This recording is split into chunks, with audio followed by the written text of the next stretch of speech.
Vamos então ao Rio de Janeiro começar e conversar com o nosso comentarista Fernando Mollica.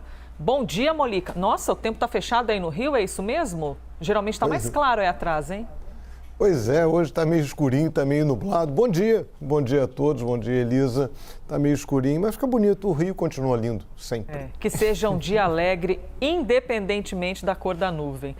Vamos falar então sobre a pane de ontem, Fernando Mollica, porque além de tirar a felicidade, a alegria de quem mexe no Instagram, posta uma foto, dá risada, faz um meme, causou complicações financeiras para muita gente. E ainda sem explicação oficial, a pane de mais de 6 horas no Facebook, Instagram e WhatsApp causou um impacto no mundo inteiro. Pois é, porque são bilhões de pessoas que usam esses aplicativos. Empresários, por exemplo, que dependem das ferramentas para vender, sofreram com a paralisação.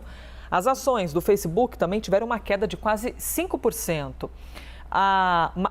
O CEO da empresa, Mark Zuckerberg, o sexto homem mais rico do planeta, perdeu quase 6 bilhões de dólares em apenas um dia.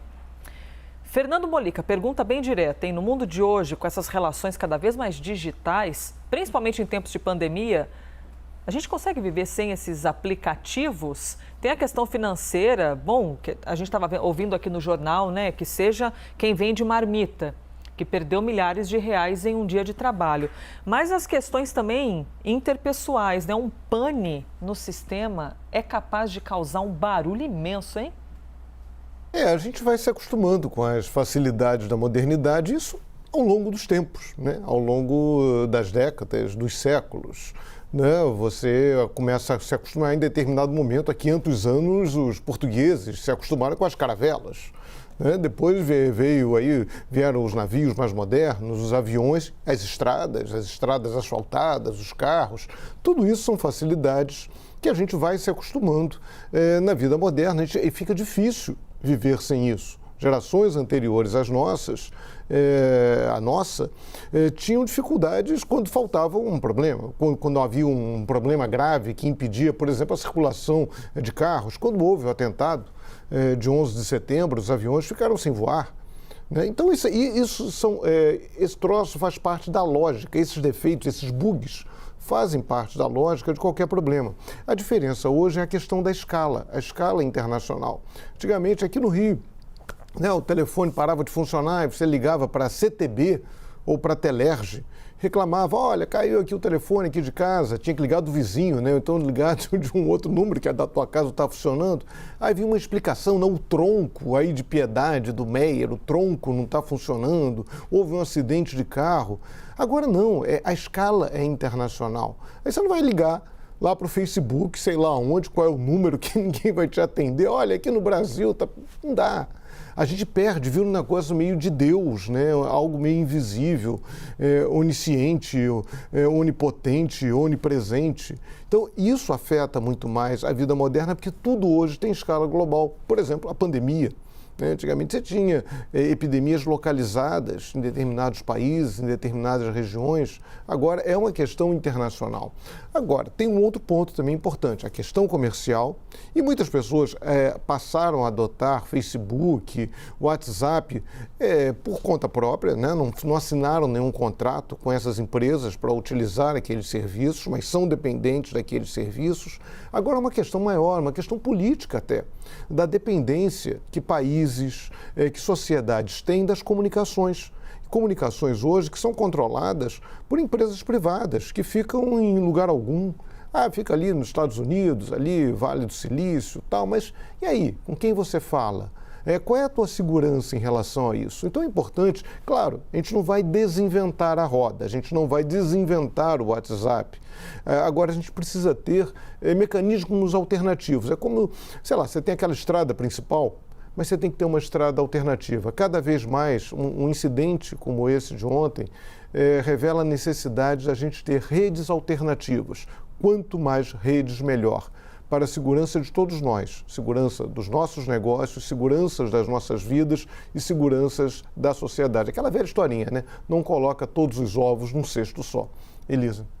Tivemos de deixar de mandar figurinhas por 6 horas, Fernando Mollica. Essa foi a parte boa. O quadro não tem que dar opinião nenhuma, mas a minha opinião é que eu achei maravilhoso poder ficar 6 horas ali de folga da rede social, mas lógico que a gente tem de pensar aqui em quem sobrevive, né?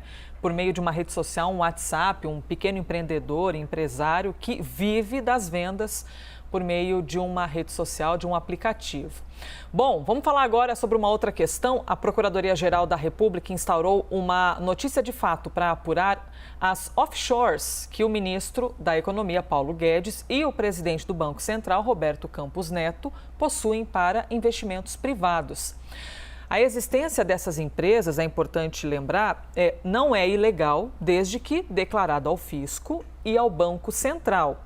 E a existência delas foi revelada por um trabalho investigativo de centenas de jornalistas e plataformas de comunicação ao redor do mundo.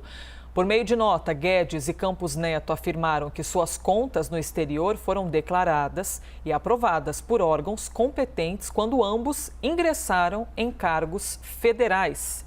Como você avalia, então, Molica, esse caso que envolve as offshores de Paulo Guedes, também de Roberto Campos Neto, e que é uma notícia que balançou a segunda-feira?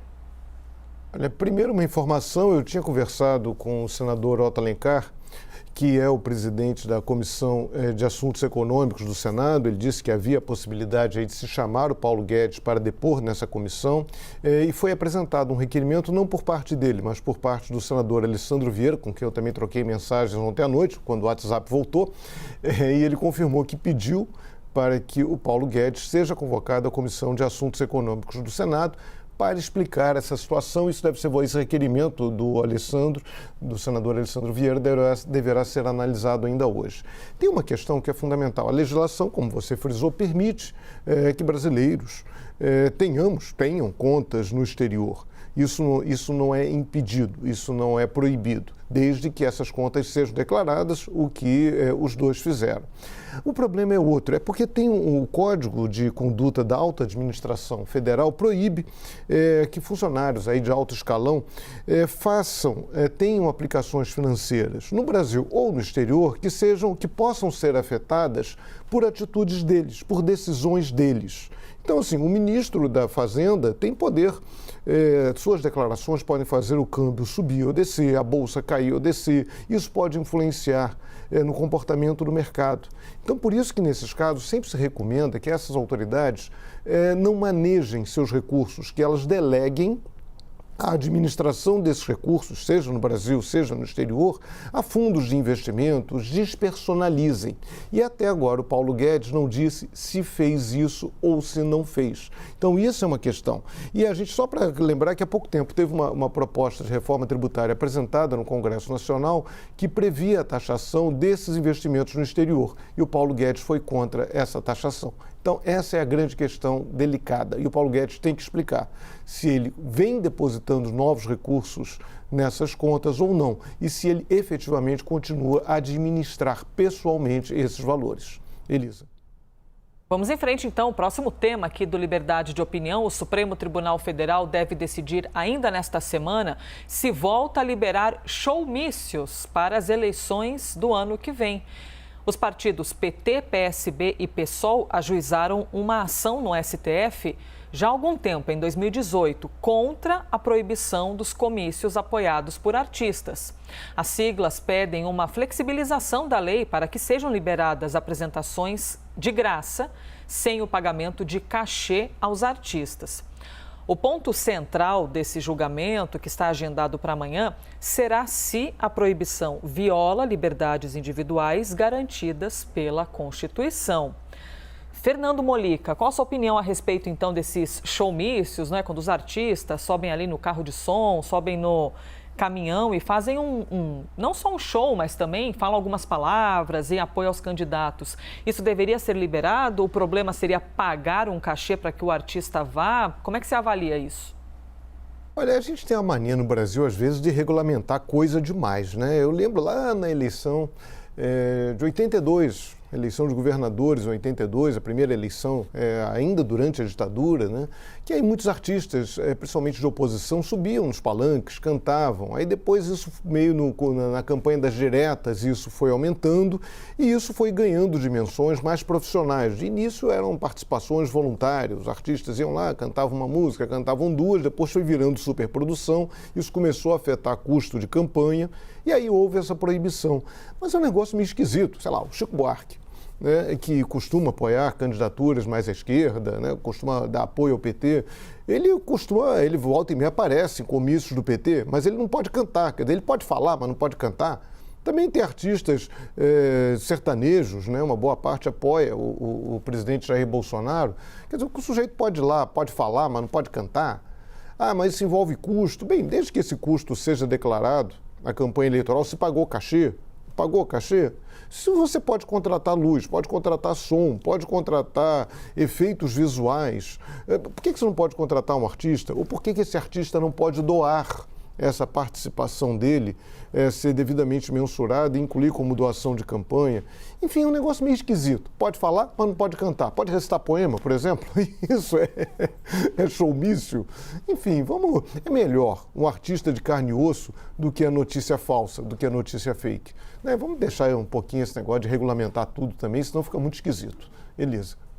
8h41, mais um assunto que eu trago aqui para, na sequência, ouvir a opinião de Fernando Mollica. CPI da pandemia. O ministro do Supremo Tribunal Federal, Dias Toffoli, concedeu habeas corpus ao sócio da VTC-Log, o Raimundo Nonato, para que ele tenha o direito de ficar em silêncio durante o depoimento na CPI da pandemia, sempre que entender que as perguntas feitas podem levá-lo ao risco de produzir provas contra si. O depoimento de Nonato está marcado para começar daqui a pouco, às 10 horas da manhã, e você confere com toda certeza conosco, aqui na CNN Brasil. Essa empresa de logística, a VTC-Log, está sendo investigada pela comissão por suspeita de pagar propina ao então diretor de logística do Ministério da Saúde, Roberto Dias. Mollica, qual a sua expectativa, então, para essa terça-feira na CPI da pandemia? Será que vai ser nublada como o Rio de Janeiro? Esse diretor, né, da VTC-Log já conseguiu uma liminar para não se autoincriminar. Então, ou seja, isso é engraçado, né? Porque quando o sujeito faz isso, ele, na prática, ele está dizendo que ele tem coisas que podem lhe incriminar, né? Porque se ele fosse completamente inocente, não tem nada a ver com essa história, por que ele vai pedir uma liminar? Então já levanta ali uma suspeita, mas enfim, é um direito assegurado pela Constituição, é um direito que precisa, que é importante e tem que ser respeitado. A VTC-Log é suspeita ali, desde que ela entrou no Ministério da Saúde, passou a prestar serviços na época do então ministro Ricardo Barros, governo Temer, hoje líder do governo na Câmara. Há suspeitas de por que ela ter sido contratada para fazer a distribuição de vacinas, de equipamentos. Hoje também há uma suspeita em relação a respiradores que não teriam sido entregues. Há aquela história também de um aditivo, né, de uma mudança no contrato que favoreceu a empresa, agora já no governo Jair Bolsonaro.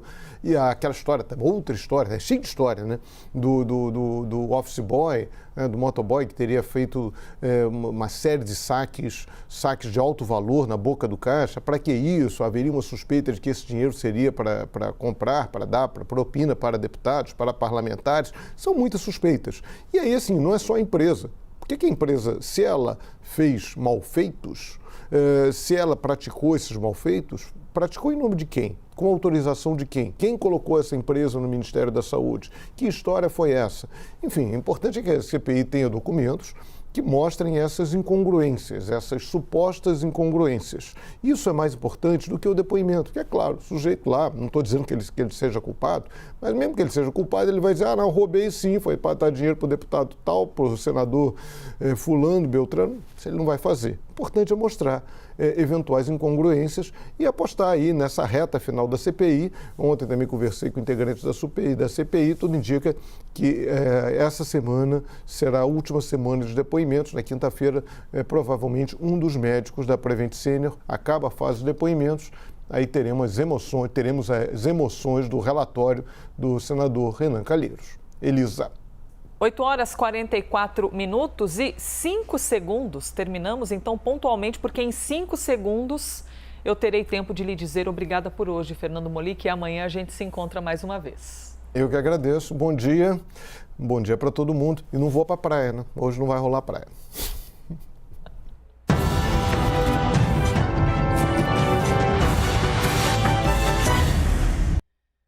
Bom, com ou sem praia de Fernando Molica, eu preciso lembrar sempre para você que as opiniões emitidas pelos comentaristas do quadro não refletem necessariamente a posição da CNN.